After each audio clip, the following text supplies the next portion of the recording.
It is Football at 4. It is powered by the Inside the Birds podcast and brought to you by PlaySugarHouse.com. Sign up now. They'll match your first deposit up to $250. And don't forget to check out the Inside the Birds podcast. Drops tomorrow morning, 6 a.m. Jeff Mosher on tomorrow. Adam Kaplan's back on Thursday. Rob Maaddi from the Associated Press pinch hitting today, jumping on to give us some more insight on a move that, I don't know, Rob. I don't know where you stood on this, whether you thought this was going to be the way they went, whether you think this is the right way to go. I thought they were going to go to Wentz and say, look, you guys have been asking for him to stand on the sideline and watch. That's what we're going to do. And then if he didn't play well, it gives you more leash to kind of pull him out by saying, hey, you watched for a half, and obviously that didn't help, and now we have to turn the keys over to Hurts. So were you surprised today that they went with Hurts, or did you think that ultimately this would be where they went? Man, I was very surprised that they went in this direction because this is Carson Wentz's team. I think he's earned the right to work through the issues that he has. You and I have talked about this before, Mike. This isn't a Carson Wentz issue. This is an organizational problem. They failed this kid from top to bottom. They haven't surrounded him with the right talent. A lot of the issues that he's having now, offensive line has been a revolving door. The pocket's continually collapsing. Receivers are struggling to get open. The play calling is suspect. There is so much involved here, and to put the finger at Carson Wentz is not fair. I thought over the course of the next 4 weeks, if you wanted to have any shot of building momentum, building some confidence going into 2021, you allow him to work through it. Now, we don't know if this is a one-week deal. Hey, sit back, allow Jalen Hurts to take the snaps this week and see what you can learn on the sidelines, or if this is permanent for the rest of the season. But I'm really surprised by this move because they got $128 million reasons why they want Carson Wentz to work out and why they need to fix him for the future. Right. So this turns obviously into a million different questions here, Rob, which is, number one, what if Hurts plays well? I mean, do you just come to terms with the fact that you got a $160 million backup quarterback on your team? I mean, is that even plausible? If Jalen Hurts plays well, and if he plays well over the course of the remainder of the season, it increases his trade value. But I will caution everyone, and I don't know how he could play well, Mike, because he's going to play with the same offensive line. He's going to play with the same receivers. But Bobby Hoying played well for a 4-game stretch in 1990, whatever it was. So I'm not going to put Jalen Hurts in the Hall of Fame or make him a starting quarterback next year. I like the kid. I think he's got talent and he's got potential. But whatever he does over the final 4 games of this season, I don't think give you answers, but they could potentially create more questions. And depending on what they want to do with Carson Wentz, it could make this an even worse situation than it already is. Yeah, now, the thing that you mentioned that I would just, throw back into the mix is maybe Doug Pederson and the Eagles don't feel that their supporting cast is as bad. Now, I'm not saying they're right, but is this Doug's way of saying, let me show you that I'm not the problem and my offense isn't the problem. If I had someone playing better, my offense would work fine. That's a good point, Mike. If Doug Pederson felt that way, if he felt the issues with this offense are execution at the quarterback position, then this would be his opportunity to say, hey, this is what we can do to make this a better situation. Maybe Jalen Hurts can step in there and be the starting quarterback and he can show you. I don't think that's the case. I think Jalen Hurts is going to be hard-pressed to do any more than Carson Wentz can do with this offense. Now, the one element that he has that Carson doesn't have as good as he is that he can't escape the pocket like Jalen Hurts. Carson can. He can scramble. We've seen that a little bit more this year. But Jalen Hurts is far superior to Carson in that department. And with this offensive line, you're going to need that. So, that's one advantage of having Jalen Hurts out there. Just to backpack a little bit off of Gil's statement, there's also been reports that, Doug Pederson could be coaching for his job. Is that another context to add to this conversation of if he feels Jalen Hurts gives him the best chance to win on Sunday, I got to secure my job? Yeah, I don't know that he really feels Jalen Hurts gives him an opportunity, the best opportunity to win on Sunday. And, I know that Doug Pederson insisted yesterday that this was his decision and his decision alone. But if Howie Roseman has say in the 53-man roster as in all the input, right? If Howie Roseman can even dictate who's active on game day, if Howie Roseman has so much input that Alshon Jeffrey's taking snaps away from Travis Fulgham, you don't think Howie and Jeffrey Lurie really had input? I don't care what Doug says publicly about him making this decision and this being his decision alone. I think there was a lot of pressure in that front office to do something different. And until we really get an opportunity tomorrow to speak to Doug Pederson and follow up and ask him how much input did anyone else have, and he'll probably deny it, but how much did you make this decision? Is it for this week? Is it for the rest of the season? What is going on here and what went into it? Well, Rob Maaddi's with us here, Football at 4, looking at this whole situation that obviously the Eagles have announced that Jalen Hurts. What if Hurts doesn't play well? What if he's just shell-shocked out there and has an awful game? Can they really say to Carson, hey, we're going right back to you? I mean, is that feasible? Man, wouldn't that be an awkward situation? Or what if Jalen gets hurt, right? What if Jalen gets hurt and you got to go with Carson? Are you going to give Carson a week off completely and make him inactive and have Nate Sudfeld be the backup quarterback? Carson's the ultimate professional. He's got strong character. You saw the way he handled it. He will never throw anybody under the bus. He will always say the right things. I'm sure he'll be fine going out there. But, hey, let's keep in mind this, too. The New Orleans Saints went into last week with the number 1 ranked defense in the NFL. This is not going to be a simple, easy opponent. And we know they're a 10-2 football team. They're the best team in the NFC. But this isn't just a Drew Brees-led offense. By the way, they're led by Taysom Hill right now. We'll see if Brees plays. But this is a really good defense. This is an incredible challenge that you're throwing Jalen Hurts into. Yeah, we just had John Clayton on, and he said something really interesting. When Doug Pederson spoke a few weeks ago, he said putting Jalen Hurts in will send a message that the season is over. Well, I'm just looking at every single angle here. You have Washington and the New York Giants win football games. Is that the message that he's sending now?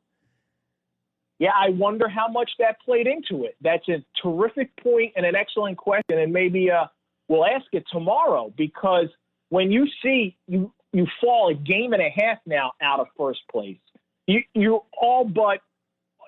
You're done. You have no chance. The best thing the Eagles can do now is lock up a top 10, top 5 pick, because history has shown us over the 2 decades where they've had those picks, they've actually hit on those. It's the other picks that they have trouble with. So when you say this 10 days ago, 2 weeks ago, that making quarterback changes, giving up on the season, it's going to be real interesting to see how Doug Pederson backtracks from that tomorrow. Right. I mean, and you mentioned it. We kind of, hinted at this, and how much of this was Pederson's decision, how much is the front office here, because, John just mentioned to us, and we'll see if you agree with him, that he doesn't feel that Roseman would be on the hot seat. There has been reports that Pederson is. So does Pederson get to make a decision if he's on the hot seat? Yeah, and I would agree with that. I would be, given Jeffrey Lurie's relationship with Howie Roseman, how he has somehow lived through coaching change after coaching change. And you got to give Howie credit. As much as I'm critical of his decisions since they've won the Super Bowl, we got to give him credit. He's the only GM in franchise history to put together a Super Bowl championship roster. I would be really surprised if Jeffrey Lurie moves on from Howie Roseman. It would not shock me if he makes a decision regarding Doug Pederson. So, yes, given that, you got to believe that Jeffrey Lurie and Howie Roseman had input into this decision. Right. And this could be Howie saying, I've taken so much heat for drafting Jeremy 3rd overall, and J.K. Dobbs and Jeremy Chin and all these other guys were out there. Well, now I want to justify my pick, Doug, so go ahead and play. Wow. So, so what does that say, though, about giving him this deal and how they felt about him on draft day? giving Carson the deal. Right. I mean, did they sour on him that quickly to say on draft day, we gave him this deal, but we already don't believe in him? I mean, it just seems bonkers. If Carson Wentz isn't here next year and they're going to move on from Carson Wentz, that contract was a monumental failure, right? 4 years, $128 million, when you didn't have to give it to him. You gave him that contract with 2 years remaining on his existing deal because you wanted to outsmart the situation and say, well, we'll give him 30 plus annual average salary because maybe he'll be worth 40 in 2 years and he's trending in that direction. Yeah, if you're ready to move on from him at this point, then that was an abysmal failure. I really don't think, Mike, though, on draft day, the Eagles had come to the conclusion that Carson Wentz isn't the answer. I really think they went after Jalen Hurts because they were looking for a competent, capable backup quarterback who doesn't just stand on the sidelines holding a clipboard, but can actually be useful for 5, 6, 7, 8 snaps a game, like Taysom Hill, even though they haven't used him like Taysom Hill because they're different players. Do you think it's a reality to take that type of cap hit if they were to move on from Carson Wentz? If you enter a complete and total rebuild, you're going to have to at some point. I'm not convinced that's the direction they're going to go in. And a lot of that's going to be dependent upon what is Jeffrey Lurie going to do? Is he going to blow this up with Howie Roseman and the head coach? Do you look at Carson Wentz as a guy like Ben Simmons and Joel Embiid where he needs a new voice, he needs new leadership? Maybe a new coach can come in here and help this kid get back on track. I can't look at a quarterback as talented as Carson Wentz, who 3 years ago finished third in NFL MVP voting, who in 2018 had a better statistical season than he did in 2017, and in 2019 finished the season playing at such a high level that they won the last 4 games and went into the playoffs. And all of a sudden, this kid no longer has any talent. Something went wrong here, and maybe Lurie's looking at it as like, we can fix him, but we need the right people in place to do that. All right, Rob Maaddi covers the Eagles for the Associated Press. You know Carson very well. I'm not saying that he's ever said, hey, I don't want to be here, but does this suggest that his heart is just not in playing in Philadelphia? I mean, this is a huge difference from what he's used to. And I know he's handled it in the past, but I would have to imagine years of this Foles stuff lingering. He finally gets out of that, and they draft a quarterback. I mean, at what point does he say, enough's enough? You know what? I just don't have my heart to play in this organization anymore. I can say this. Carson wants to win in Philadelphia, and he's about as competitive a person as an athlete as I've ever come across in 21 years covering the Eagles and the NFL for AP. He wants to win. He's got roots here now. It's not just Carson Wentz is in Philadelphia and in the area. He's got his family. He's got his foundation. A lot of people, his brother, his sister-in-law, a lot of people have uprooted from North Dakota and moved to New Jersey, moved to South Jersey to be around Carson Wentz, to work with him, to work together. So if he wanted to move on from here, that would be really a game changer for a lot of people who are close to him. Now, having said that, independent of any conversation that I've ever had with Carson or anyone close to him, me personally, asking Rob Maaddi my thoughts, I think the best thing for him and his future is a fresh start and a clean start somewhere else. I'm with you, Rob. When I look at this team, I think the whole entire unit of offense is struggling so much that it plays a role on Carson Wentz's play. But there are times where he does have a clean pocket or he does have Dallas Goedert wide open and he puts it a little bit behind him. So when you do see the scenarios that are on Carson, why do you think that is? A lot of pressure, a lot of pressure to be perfect. Because, yes, you do have those opportunities. And I will say he did woefully underthrow Dallas Goedert the other day, right? And we saw that probably may have cost them a touchdown or Dallas Goedert may have been caught from behind. It still was a nice game. I think he's got a lot of pressure that he puts upon his shoulders because those opportunities are few and far in between. So when he sees them, he's got to capitalize on them, right? So for every throw like that to Dallas Goedert that he misses, I'll take you back to the Boston Scott touchdown to win the Giants game with 40 seconds left on the clock. That couldn't have been delivered any more perfect. That was an Aaron Rodgers-like throw. That was a Russell Wilson-like throw, which we've seen out of Carson, and we've seen this year and not too long ago But, yeah, he needs more consistency. And when you're playing in a system that doesn't suit your strengths, it is very, very difficult for him to have success. And I think what he really needs is a system that plays into his strengths. Where are the misdirection plays? What happened to the screen game? What happened to the run game? Why can't we roll him out? What happened to the bootlegs? Why does he have to sit in a collapsing pocket and wait to take a sack? Rob Maaddi covers the Eagles for the Associated Press. And I think we all have agreed the fact that Doug has not done a great job with Carson this particular season. But I guess the question would be, he was successful. That's why it's so hard. He was successful with less. I mean, last year, those last 4 games, he's playing with guys that aren't even as good as the guys he has now. So, that's why it's such a head-scratcher is, yeah, we get it. He doesn't have what he thought he would have, and the talent is less.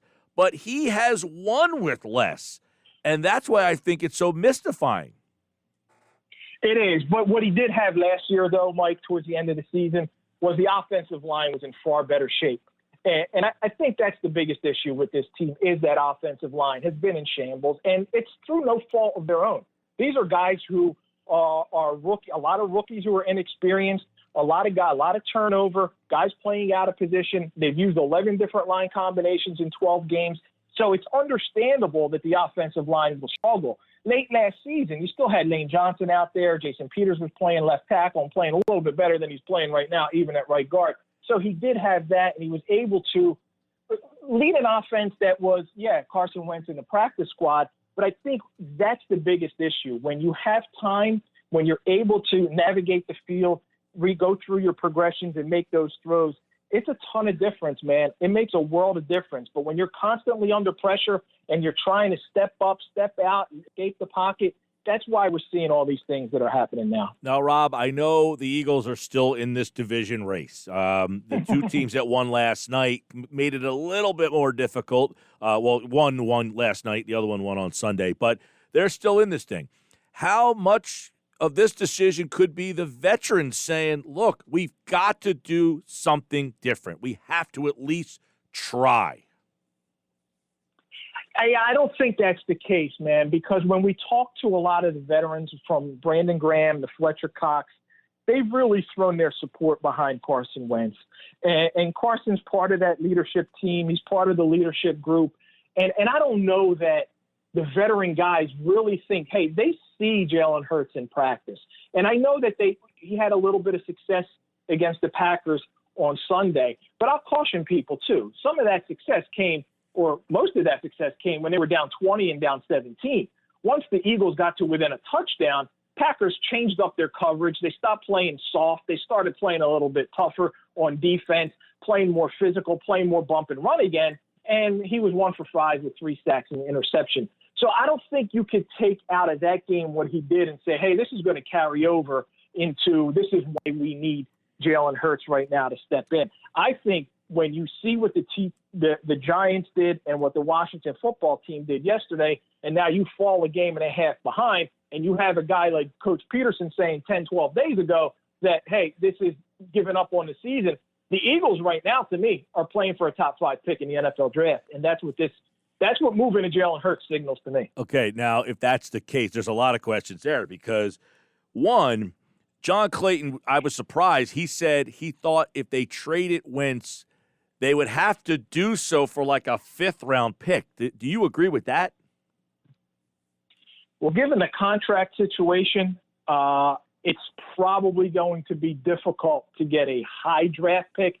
I don't think it's a 5th-round pick. I think Carson Wentz has a lot more value out there than a 5th-round pick. I think you're going to be able to get second day of the draft value for him, 2nd-round pick, 3rd-round pick. You look at a situation like Indianapolis with Frank Reich. You look at other opportunities where there are teams who need a starting quarterback and teams who might be drafting later in the 1st round, like Indy might be. And you look at those kind of situations. Hey, I think he would have success playing with Bruce Arians. I know they got Tom Brady for 1 more year in Tampa, but you look at that system with receivers who get open and a coach who wants to air it out. You put Carson Wentz in that system and he can thrive, whereas Tom Brady, you're seeing right now, is having a little bit of difficulty because they're not playing his system with a whole lot better receiving core than he's ever had in his career.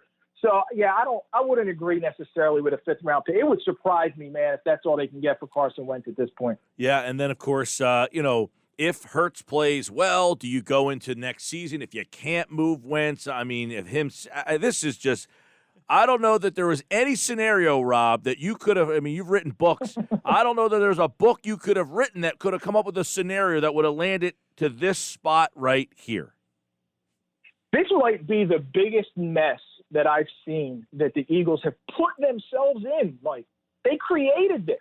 From the minute they drafted Jalen Hurts in the second round with the 53rd overall pick, we knew at some point that was going to lead to a quarterback controversy. They created this, and we will never know how much Carson Wentz has been impacted by having Jalen Hurts on the sideline, looking over his shoulder, wondering, when am I going to come out for a play, a series, or two plays, or not?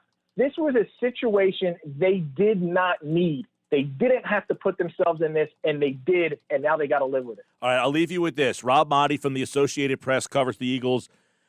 Do you look at Howie Roseman as an untouchable in that front office? I mean, some people, we tried to figure it out. I don't know that there's a more disc-like sports figure in the city than Howie Roseman, right? I don't know anybody that's like, you know who I really like? That Roseman guy. People just, and whether it's fair or not, people just do not like him. Is he untouchable? Is he that tied to Laurie that he is an untouchable? I will say this. I think it's unfair for people to feel that way. They got to remember, Howie brought you your first Super Bowl title. And as far as untouchable, Joe Banner was closer to Jeffrey Lurie than Howie Roseman is, and he was able to move on from his childhood best friend. So I wouldn't put him in that untouchable category. All right. We'll see how it unfolds Sunday. You can hear the game right here on 97.3 ESPN. Merrill Reese, Mike Quick have the call. Jalen Hurts will make his debut as the Eagles starter as they take on the 10-2 Saints.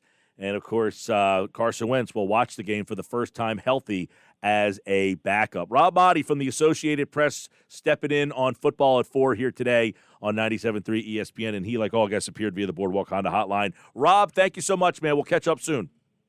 Thank you, guys. Appreciate it. Anytime. Great stuff. Rob Maaddi here stepping in for Andrew today. Andrew, of course, gave his opinion on the whole thing yesterday, so we wanted to get Rob's take on this, who is somebody who has been very close to Carson Wentz.